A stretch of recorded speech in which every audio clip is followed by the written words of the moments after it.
a longer review for this. So I thought, sure, I'll do that.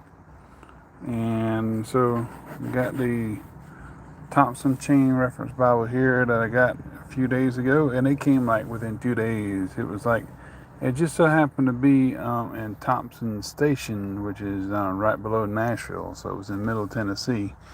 Ironic enough, that's the same name of the Bible. And hey, my name is Thomas. How about that? Son of Thomas. So I'm looking at these little things here to see if they might be authentic. And it looks like it is. It looks like it's the grain that it says it is. It's not that pressed in grain kind of stuff, you know. So what I did was, I seen that there were two tabs that were falling out, fell out rather. So what I did was I took my PVA glue that I got for doing some Bible binding and put those back in. So First Chronicles fell out, and it's in there good now. And I was testing the other ones out to make sure they were okay earlier this morning. So that one's good. Let's see this one. And First Corinthians 2. I almost got confused there because I thought Chronicles and Corinthians were the same thing. I almost got them put in the wrong spots. But fortunately, it worked out great. But anyway, yeah, so that's good.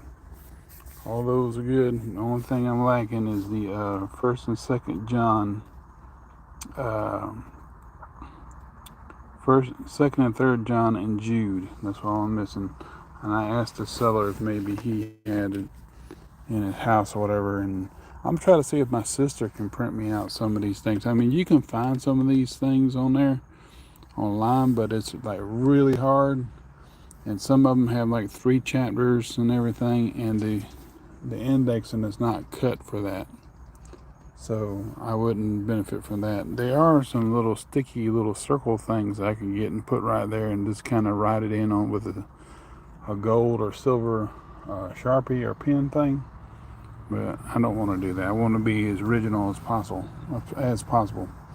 And the thing I like about this paper, oh my gosh, this Bible is 49 years old, y'all. 49 years old. And the person who got it says, all my love, Ron. Come on, get straight. 1975. So you know for a fact it is. Hey, Gypsy, what's up? So I took your recommendation, and they kind of worked out just great as far as the little tabs in here and everything. But yeah, 1975. Let me see if I can pin message. Let's see here, chat. Top messages. No, all messages. There we go. Alrighty. So it's a little old looking. I mean, whoever had this Bible, Gypsy, they took real good care of it, like the other ones I got here recently. Like the one I sent you. The paper is like really nice. So when you do this with it, it makes that sound. That flap. Unlike the other paper, this paper just flops. Got a nice crisp sound to it. You know what I mean? I love that sound. But you know, of course, the ribbon's all tattered and bit, and that's okay. And some of the gilding scratched up. But for it to be 75 years old, 49 years old, you expect that kind of thing. But the leather cover on it, oh my gosh. I like the way it makes that sound. Back then, I don't know if they had the leather imitator type of thing, to press it in. I don't think this is an imitation. You can kind of tell right there in a way that maybe it's not. And look on the edge here. There's that tan that's put on it. So that's obviously real leather. Fly. So what else we got here? The tail bands are white, or either they've been bleached from use or something. This was when I was talking with you about Gypsy. Um, that little swirl right there is where that ribbon was, and it made a little mark. The dye of the ribbon kind of colored. I mean, got off on the pages. Somebody had it right there and got the pages wet or something other, right there and right here. So, but other than that, though, it's a really nice Bible, really good shape considering that it's like I said, almost 50 years old. This time I almost said $50. Yeah. Anyway, I'll get my words straight here one day. It's nice and shiny. It's got that Levant Grain look to it, you know. It's got the what do you call that? Levant Grain, Morocco, whatever you call it. Yeah. Well, I didn't spend $50 for it. I spent like, oh gosh, about 20 something plus shipping and handling. And this right here, it looks like it might have been some kind of scar on the animal. I don't know. It looks like it's somewhat like a top grain that's been sanded down from a full grain. But it does say deluxe leather, nylon sewed. And just like I said, I'm just missing one of those tabs. Trying to see if the seller can find it for me. And hopefully the other ones won't fall out. What I did is when I took it to work last night, I pulled on to see if, kind of did my thumb, got it to the thumb tab itself and kind of used my thumb to see if it'll pull off. That way, if it did, when I got home this morning, I could have glued them back in. But I only ended up gluing 2 of them back in, and they came out great. So,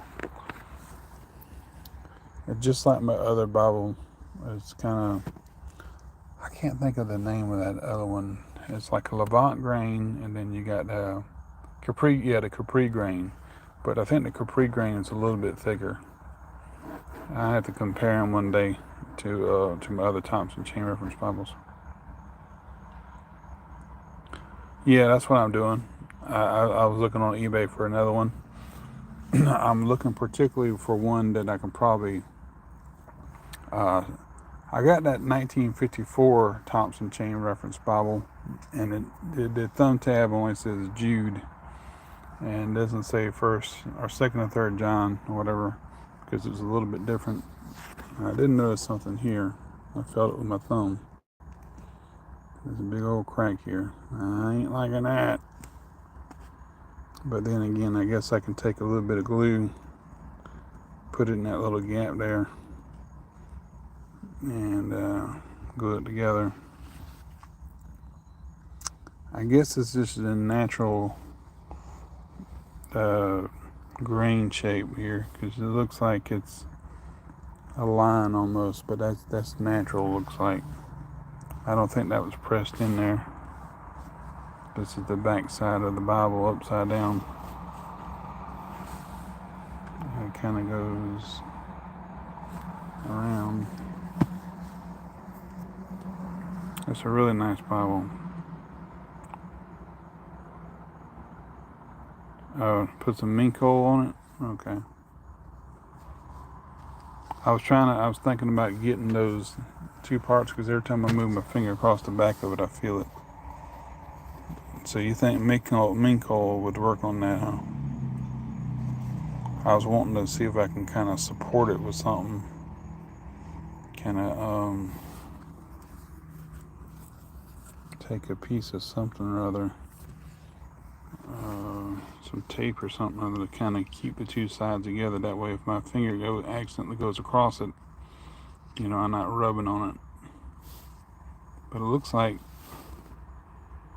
something bit down on it and they broke it. Like little teeth marks or something. Some kind of marks there. I don't know. But yeah, I'll probably do that too. Use some of that book binding tape or something other. Kind of cut a little strip. Kind of colored in a little bit, I guess. I want to try to keep it in good shape as much as possible. I know it's being almost 50 years old, it's not going to stay in the best shape. But, I mean, golly, look at the cover, Gypsy. I mean, my gosh. That is a nice looking cover. And it looks like it's a little pattern right there. Something else. I don't know if that was like a barbed wire thing or what, you know. So if it was full grain, they didn't go all the way down with it. It still has marks and features. I just don't see any kind of pores or whatever. So I don't know. That might be some scuffs that came on the Bible later. I don't know. But anyway, hope this is. Oh yeah, I mean, get to the printing date. Showed in 1975. Let's show those real quick. Got to get ready to get off here and go to work. Love the way the pages feel. It feels like that India. I don't know for a fact if it is India paper, but it sure feels like it. So yeah, it's 1957. And in Diana, as David Hoffman would say. In Diana. It was made in Indianapolis and Indiana. Let's see here. There we go. The model number 407, red letter, 1975. But anyway, I'm gonna get on off here, Gypsy. I gotta get ready for work. And we'll see you later. I'll see you on there if you happen to go on there later. And I hope you enjoy your pool. And well, y'all have a good one. We'll see you later. And I hope you enjoy that somewhat of a review.